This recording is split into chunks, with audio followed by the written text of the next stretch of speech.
할렐루야! 크신 은혜가 오늘도 여러분 모두와 함께하기를 주의 이름으로 축원합니다.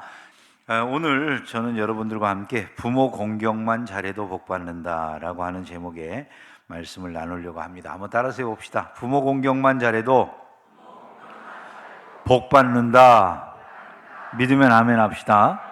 요셉이 형들의 미움을 받았습니다. 그 당시에는 이복 형제들이 있었는데 어머니가 다른 그 형제들에 의해서 미움을 많이 받던 요셉이 그 형제들에 의해서 노예로 팔려가게 됩니다. 어려움을 많이 겪고 난 후에 요셉이 애굽의 국무총리가 되게 되는데 왕이 이 요셉의 말을 잘 조언을 받아들여서 이제 큰 풍년의 때에 그 풍년에 그냥 모든 것을 갖다가 허랑방탕하게 써버리지 아니하고 창고를 짓고 많은 것들을 모아들였다가 기근이 이어질 때 그것을 통해서 애굽을 부강하게 하는 이런 일들이 이루어진 것을 말씀합니다. 애굽은 요셉의 조언에 의해서 나라가 기근을 잘 면하고 있었지만 주변에 있는 가나안 전역은 기근으로 어려움을 겪게 되었고, 그 상황에서 요셉의 형제들 역시 아버지를 모시고 사는 가운데 기근으로 어려움을 겪게 되는 모습이 나와 있습니다. 기근으로 어려움을 겪던 이들은 애굽의 소식을 듣게 되고, 애굽에는 양식이 많대, 우리 애굽으로 가서 양식을 얻어야 되겠어, 애굽으로 사람들이 오게 되는 것이죠. 거기에서 요셉은 자기 형제들을 알아보고, 그 형제들이 얼마나 미웠겠어요. 사실은요, 자기를 노예로 팔아버렸던 형제들인데, 그런데 요셉이 이제 처음에는 자기 신분을 밝히지 않고 형제들을 시험을 해보고 싶었던 것 같습니다. 그래서 형제들에게 말을 하기를, 자기 아버지는 어떻게 됐는지, 또 자기 친동생이 있어요. 배가 같은, 그 어머니가 같은 친동생이 있는데 베냐민이라고 하는 동생이 하나 있으니까 그 동생은 안전한지, 왜냐하면 자기를 형제들이 죽이려고 했으니까 베냐민이라고 안전하다는 보장을 할 수 있겠습니까? 그런 이 상황이었기 때문에 요셉이 형제들을 시험해 보는 이런 장면들이 나오죠. 그래서 처음에는 니네들 여기 정탐하러 왔구나, 그리고 이제 그들에게 정탐하러 왔다고 뒤집어 씌우니까 그들이 우리는 이러이러한 형제들이 있고 형제 중에 하나는 죽었고 지금 그 하나는 지금 남아 있는데 그 막내가 지금 남아 있습니다. 우리는 한 사람의 자녀들이고 어쩌고 저쩌고. 그러니까 이제 그 말을 딱 요셉이 듣고 있다가 일단 베냐민이 살아있음을 확인하고, 만약에 니네들이 말한 게 진짜 니네들이 정탐꾼이 아니라고 하면 말이 사실일 거 아니냐, 거짓말 아닐 테니까 니네 그 막내 동생을 데리고 와봐라, 그러면 내가 니네들 말을 믿어줄게. 그리고 이제 시므온이라고 하는 형제를 볼모로 잡아놓고, 왜냐하면 그래야지 다시 올 것 아니겠어요? 그러니까 나머지 다 돌아가라고 돌려보내줍니다. 돌아가가지고 이제 양식이 다 떨어질 때쯤 아버지한테 베냐민 데리고서 가야 됩니다. 그러니까 아버지가, 아니 베냐민, 이제 니들이 알다시피 요셉이 죽고 베냐민 하나 남았는데 이 아들까지 니네들 죽이려고 작정했냐, 얘는 안 된다라고 아버지 야곱이 결코 베냐민을 내놓으려고 하지 않죠. 그 상황에서 시간이 흘러가고 이제는 더 이상 버틸 수 없는 상황이 되었을 때 아버지를 또 설득을 해가지고, 아버지가 이 아들을 잃으면 이르리로다 하고 이제 결국은 다른 사람들 다 살리기 위해서 형제들과 함께 그를 내려가게 하죠.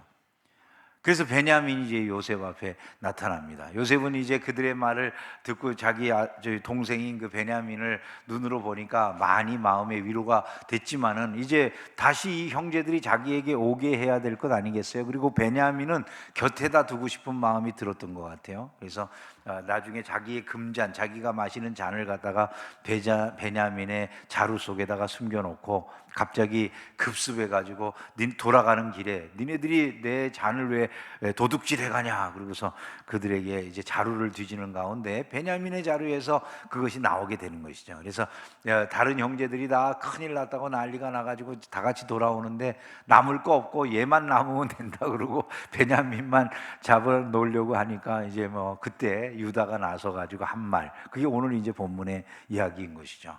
걔가 안 가면 큰일 납니다. 우리 아버지 돌아가세요, 이 얘기예요. 그 아이의 생명하고 우리 아버지의 생명이 연결이 되어 있는데 그 아이를 데리고 가지 않으면 안 됩니다. 만약에 누군가를 잡아 두신다면 제가 볼모로 있을 테니까 그 동생은 돌려보내달라고 막 이렇게 요청을 하는 거예요. 그때 이제 요셉은 자기 동생이 이 형제들 사이에서 어떤 모습으로 살았을까가 궁금했을 텐데 그 형제들 사이에서 이 동생이 귀중히 여김을 받았구나라는 걸 알았을 것 아니겠습니까? 자기 같지는 않았을 거라는 거죠. 그리고 그 형제들이 그 아버지를 얼마나 걱정하는가 이런 걸 알게 되었겠죠. 그 상황에서 요셉의 마음이 열리고 그 냉담했던 마음이 풀리면서 형제들에게 자신이 요셉이라고 하는 사실을 밝히게 되는 이런 모습을 볼 수가 있는 것이죠. 결국 그의 차가워진 그 마음을 녹여내는 것이 무엇입니까? 부모를 향한 극진한 효성과 형제 간의 우애였다라고 하는 것을 알 수가 있는 것입니다.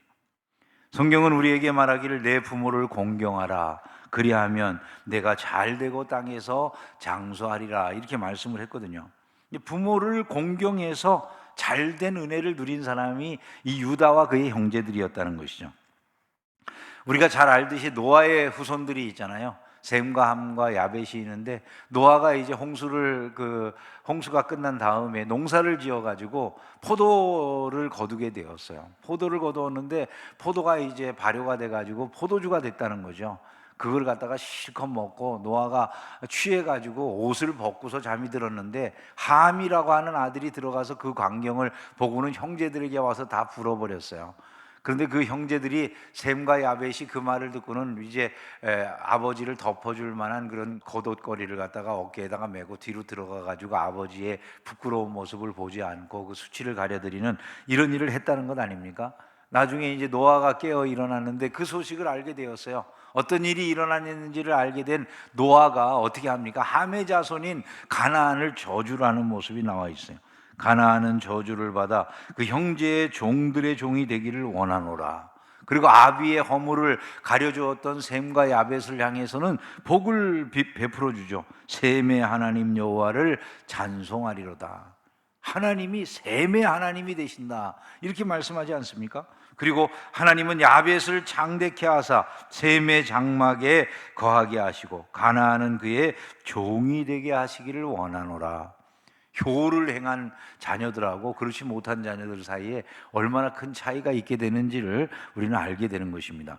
실제 우리 주변에서 일어나고 있는 일은 어떤 것 같으세요? 부모를 공경하는 모습이 일반적인 것 같습니까? 부모 공경의 모습이 자꾸 깨어져 가고 부모를 공경하지 않는 모습이 일반적으로 바뀌어가는 것 같습니까? 요즘은 부모 공경 안 하는 일들이 자주자주 신문에 보도되는 것 같아요.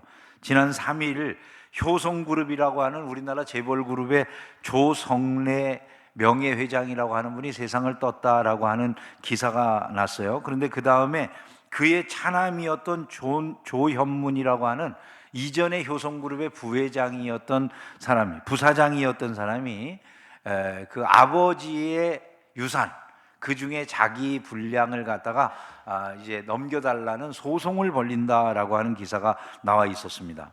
이 사람은 자기 집안에서 아버지 장례가 있을 때 그 유족의 명단에도 이름이 없었다는 거예요. 즉 아버지와 형제들로부터 버림을 받은 사람이었다라고 하는 말과 같은 거죠. 왜 그런 일이 벌어졌느냐 하면 효성그룹에 문제가 일어났을 때 그 친형을 갖다가 배임 혐의로 이 동생이 고소를 하고 아버지의 말도 안 듣고 이러다가 결국 그 일로 인해서 집안에서 아마 쫓겨난 모양이에요. 그 일로 인해 가지고 이 사람은 이제 아버지하고 왕래가 없다가 아버지가 돌아가신 다음에야 잠깐 그 장례식장에 들렸던 것이 전부인데 그 아들이 이제 자기에게 해당되는 유산을 상속해 달라고 그랬다는 거죠. 그 유산 상속분이 1,000억대가 넘는다 뭐 이런 보도가 있었습니다. 여러분들이 잘 아시다시피 요즘 이제 현대 우리나라 법은 그렇게 되어 있잖아요.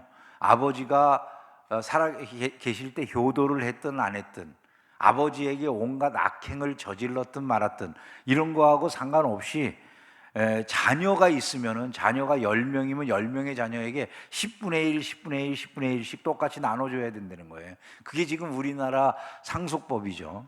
그러니까 이런 식으로 우리나라 법이 되어 있다 보니까 이 사람도 지금 현재 그런 법에 의해서 난 부모를 안 모시고 부모하고 원수지고 살았어도 그 중에 내 몫이 있다는 거죠. 그 달라고 이제 소송을 했다는 건데, 흥미로운 게 이 보도의 제목이 이렇게 나왔어요. 유족 명단에 없던 차남, 폐륜 쟁점, 효성과 유류분 소송, 이렇게 나왔어요. 여러분, 재벌가에서 일어나고 있는 일이지만 너무나 부끄러운 일이 아닐 수가 없는 것이죠. 현대 사회의 삐뚤어진 모습 중에 하나가 뭐냐면 부모를 공경하지 않는 것이죠. 최근에도 어떤 보도에 보니까 아들이 어머니가 자기 말 안 들어준다고 어머니를 막 도끼를 들고 위협을 하고 막 모든 집안에 있는 물품을 막 다 부셔버리고, 그래가지고 자녀들인가가 고소를 해가지고 그 사람이 재판을 받게 됐는데, 재판정에서 어머니는 그 사람 풀어주라고 계속 사정을 해가지고 재판정에서 이제 그 사람 재판관이 풀어주기로 하면서 어머니하고는 이제 가까이 하지 않는 걸로, 평생 어머니 안 보는 걸로 그렇게 이제 재판관이 그 결론을 내려줬는데, 검찰에서 이렇게 어머니를 위협하는 사람을 내버려두면 안 된다고, 그래서 1심 재판관은 그렇게 재판을 했지만 이 검찰에서 항소해가지고 항소까지 된 이런 그 재판을 더 받아야 되는 그런 상황이 됐다라는 보도가 있고 그랬습니다. 여러분, 이 시대의 모습이 얼마나 잘못되어 가고 있는가, 이런 것을 우리가 알 수가 있어요. 성경은 이렇게 말하거든요. 그의 부모를 경홀히 여기는 자는 저주를 받을 것이라, 이렇게 말씀해요. 에스겔 선지자는 이스라엘이 망한 이유 중에 하나를 뭐라고 그러냐면 부모를 공경하지 않았기 때문이다. 에스겔 22장 7절에 그들이 내 가운데서 부모를 업신 여겼으며, 부모를 업신 여긴 것 때문에 이스라엘이 망했다는 거예요. 그러므로 내가 너로 이방의 능욕을 받으며 만국의 조롱거리가 되게 하였노라.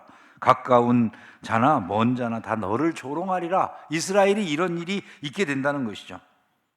말세가 되면 일어나는 특징 중에 하나를 뭐라고 말씀합니까? 부모를 공경하지 않는 거라고 그러잖아요. 디모데후서에 보면 너는 이것을 알라. 말세에 고통하는 때가 이르러 사람들이 자기를 사랑하며 돈을 사랑하며 자랑하며 교만하며 비방하며 부모를 거역하며 감사하지 아니하며 라고 말씀했어요. 오늘날 일어나고 있는 상황하고 바울 사도가 말씀하는 이런 내용들이 얼마나 잘 맞아 들어가는지 모르겠어요. 2000년 전에 쓴 이야기인데 오늘날 맞아 들어가는 걸로 보여진다는 거죠. 여러분 요즘 왜 세상이 이렇게 엉망이 되어가는 것 같으세요?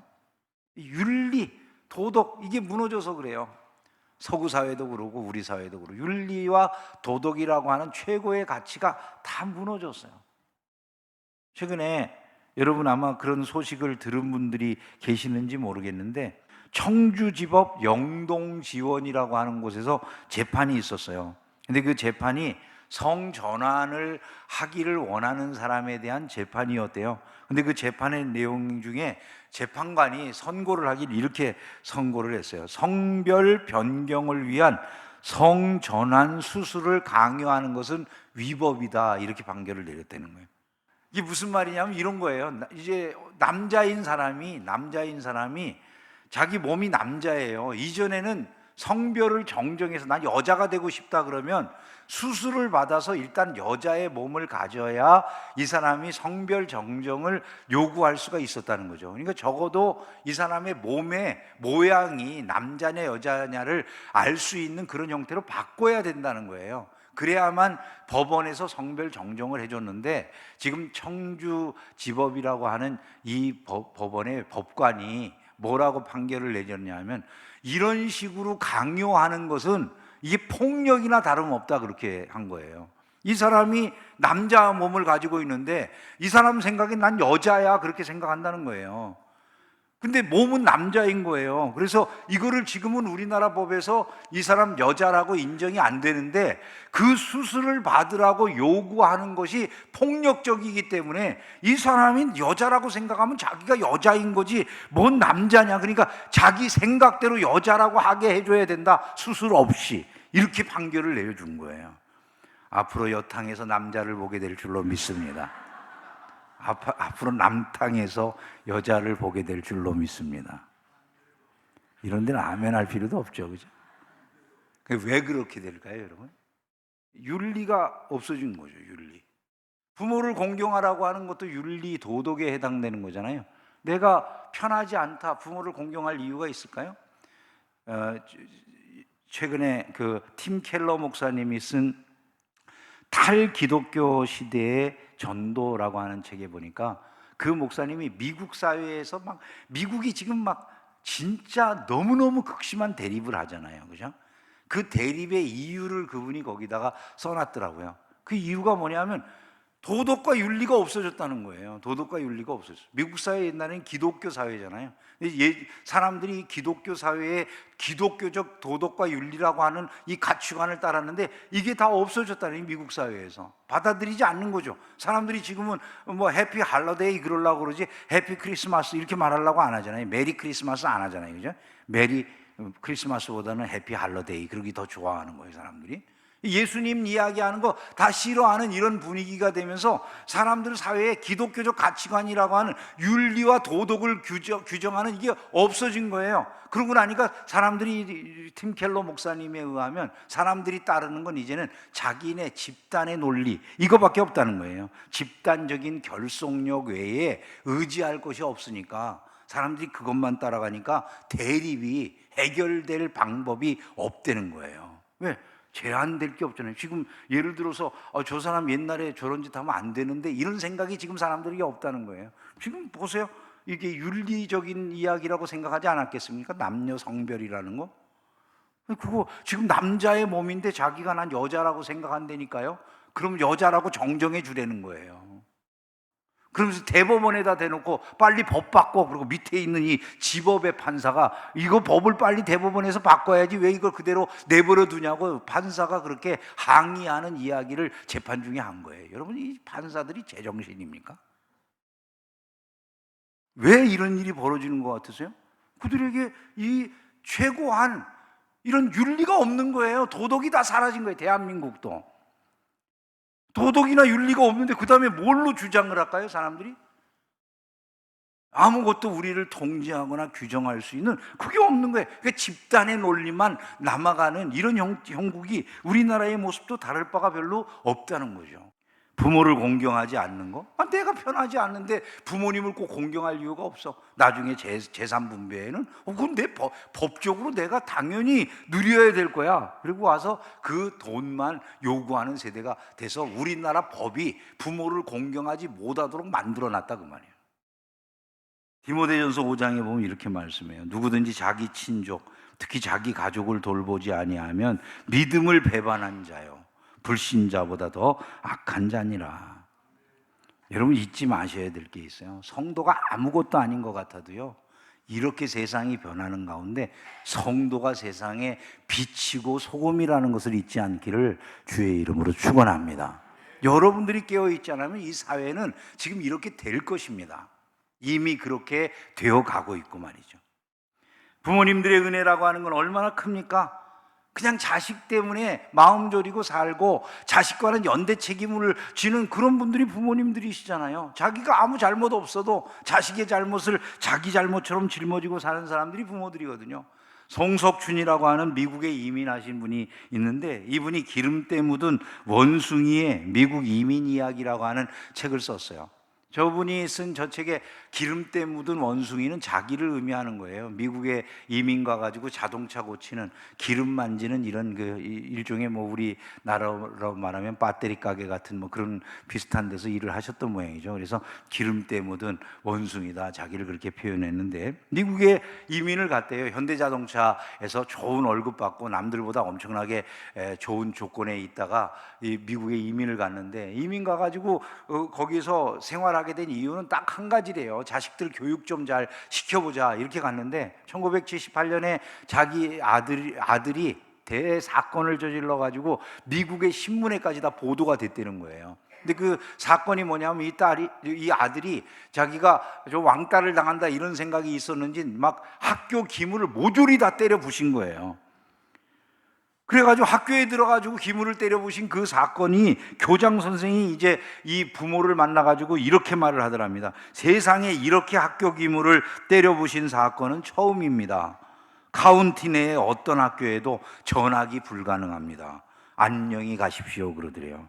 그러니까 이 아이는 어떤 학교에도 이제는 전학이 안 되고 미국에서는 공부는 다 했다 이런 얘기들 하는 거죠. 그리고 이제 돌아가시라고, 다른 데 전학도 안 되니까 가시라고 그러고, 그 아들은 기물을 때려 부신 것 때문에 잡혀가지고 경찰서에 들어가서 깜빵에 가게 생긴다, 이런 상황이었다는 거죠. 함께 일을 저질렀던 미국 아이가 있는데, 미국 아이는 변호사를 써서 나왔는데 자기는 변호사 쓸 돈이 없어가지고 아이를 빼내지도 못하는 이런 어려운 상황이 되었다는 거예요. 그리고 한국인들은 다들 손가락질하면서 니네들 때문에 한국인들이 욕먹는다고 왜 한국인들의 얼굴에 먹칠하느냐고 다 손가락질하지, 주변에 있는 모든 사람들 중에 어떤 사람들은 뭐 우리는 저런 애가 있는 학교에 우리 애가 다니는 거 원치 않는다고 당장에 학교를 전학시키겠다고 그러지, 보는 사람들마다 손가락질하고 조롱하고 이러는 상황이 됐는데, 막 못 견디게 생겨가지고 가족들이 모여가지고 다 울고 불고 이러는 상황이 되었대요.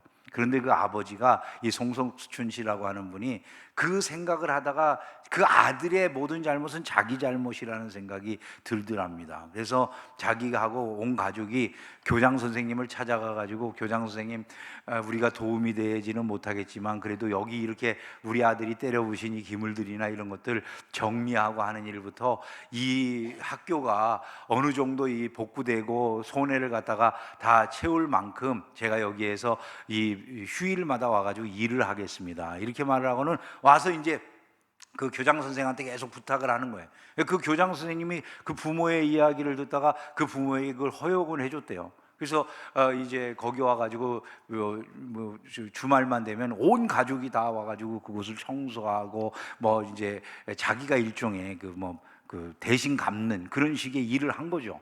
근데 교장 선생이 이걸 보다가 감동을 한 거예요. 감동을 해가지고 이분이 AP통신의 기자에게 그걸 이야기를 해줬대요. 기자가 와서 보니까 정말로, 아니 뭐 미국 사회 같으면 아버지하고 나하고 무슨 상관이야, 자식하고 자식이 사건을 저질렀다고 내가 무슨 상관이야, 이렇게 보는 게 정상인데 한국 아버지는 그렇게 하니까 이게 너무나 신기해 보여가지고 그 사람이 기사를 냈다는 거예요. 가족의 명예와 아들을 위해 부모는 모른 채 하지 않았다, 이런 기사로 제목을 해가지고 신문에 냈는데, 자기네들은 그 신문에 기사가 난지도 몰랐는데 나중에 다른 분들이, 아시는 분들이 이거 당신 집안의 기사인 것 같다고 그래서 보았더니 나중에 사정을 알고 보니까 교장 선생님이 이분들이 하는 일이 너무나 귀하게 보여가지고 이 미국의 아버지들도 이런 걸 좀 배워야 된다, 그렇게 그 기사화가 된 것이더라는 거죠. 그것이 나간 다음에 갑자기 여론이 확 바뀌었대요.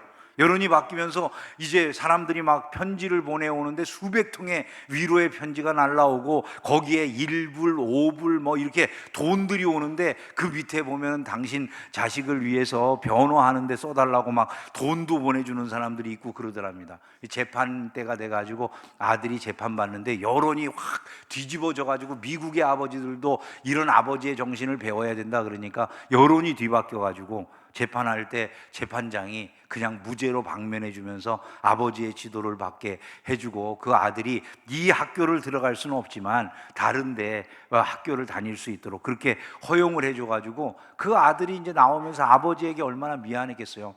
열심히 공부를 해가지고 대학을 나오고 나사에 취직을 했는데 나사의 한국인으로서는 최고 고위직 중에 하나가 돼가지고 그렇게 성공을 하게 되었다, 뭐 이런 이야기였었습니다.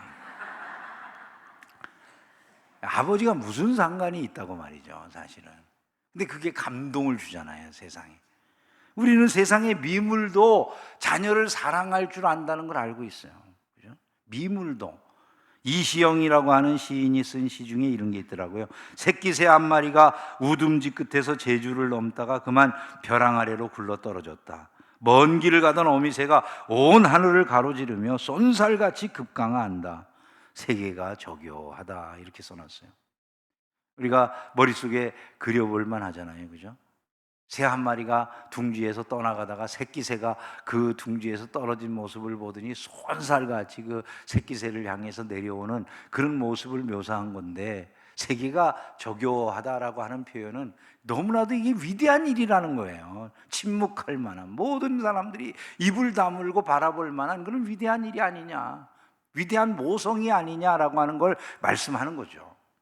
여러분, 세상의 미물도 그러한 모습을 보여주는데 사람이야 당연하지 않겠습니까? 그런데 부모를 공경하지 않는다, 이건 말도 안 되는 일이라는 걸 우리가 알아야 된다는 거죠. 성경은 부모 공경하는 사람을 향해서 잘되고 땅에서 장수하리라 이렇게 말씀했어요. 유다가 아버지를 공경하는 마음으로 자기 아버지의 건강을 해칠까봐, 그 아버지의 노년이 불행할까봐 그 아버지를 위해서 자기를 희생해 가면서 그 아버지를 지키려고 하는 이런 모습을 보였을 때 그의 삶에 일어난 복을 보세요. 얼마나 놀랍습니까? 이들이 이렇게 함으로 말미암아서 형제 간에 화해가 이루어지게 됩니다.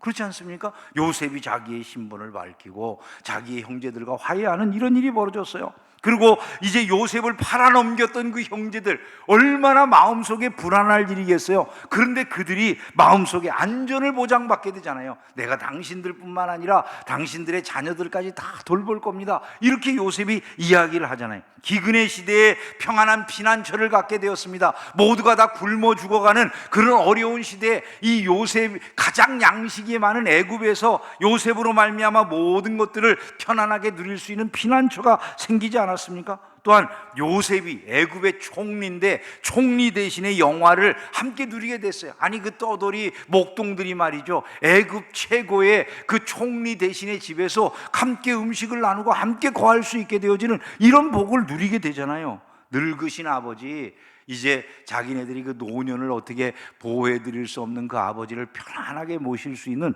이런 노년을 맞이하게 되었더라는 것이죠. 죽을 것 같았던 위기였는데 순식간에 모든 것이 변해서 행복의 시간으로 바뀌어진 줄로 믿습니다. 하나님이 효도하는 사람들의 삶에 주시는 은혜들라는 것이죠. 링컨 대통령의 효심도 우리가 잘 알죠, 그죠? 대통령이 된 다음에 상원의원들 앞에서 이제 그 연설을 하게 되었다고 그래요. 취임 연설을 하려고 하는데 상원의원 가운데 한 사람이 그 자기가 볼 때 신발 직조공의 아들이 대통령이 됐다고 껍적거리는 것 같아가지고 기분이 나빴어요. 그래가지고 이제 상원의원이 한 말 하기를, 당신의 아버지가 우리의 신발을 짓던 직조공이라고 하는 사실을 잊지 마시오, 이렇게 한마디 해줬대요. 참 이제 부끄러움을 당하라고 한 얘기죠. 그랬더니 여기저기서 그 귀족들, 그 아버지에게 신발을 맞춘 적이 있는 사람들이 킥킥대고 웃더랍니다. 그렇게 웃는 이런 상황 속에서 이 링컨이 갑자기 눈물을 흘리면서 이야기를 하더라는 거예요. 고맙습니다. 의원님 덕분에 한동안 잊고 계시던 내 아버지의 얼굴이 생각났습니다. 내 아버지는 신발 제조공으로 완벽한 솜씨를 가진 분이셨습니다. 나는 아버지를 능가할 수 없었습니다. 다만 아버지의 위대함을 따라잡으려고 노력할 뿐이었습니다. 나의 아버지는 많은 귀족들의 신발을 만드셨습니다. 여기 이 자리에 모이신 분들 중엔 내 아버지가 만드신 신발을 신으신 분들도 계실 것입니다. 만약 신발이 불편하시다면 제게 말씀해 주십시오. 아버지의 기술을 옆에서 보고 배웠기에 조금은 손봐드릴 수가 있습니다. 나는 아버지의 아들입니다. 내 아버지가 만드신 신발을 최선을 다해 고쳐드리겠습니다. 물론 제 솜씨가 아버지 솜씨만은 못하지만 말입니다. 이렇게 말했다는 거예요. 그는 미국의 제일 존경받는 대통령 중에 한 사람이 되었음을 믿으시기를 주의 이름으로 축원합니다.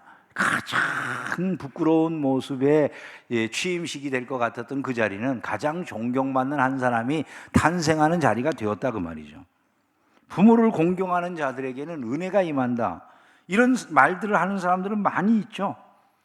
이룸생식이라고 하는 회사를 경영하는 황성주 박사라고, 이분은 의사신데 이분의 글에 보니까 장수하는 사람들은 다 부모 공경하는 사람들이더라, 이런 말도 써놨어요. 효자는 장수한다.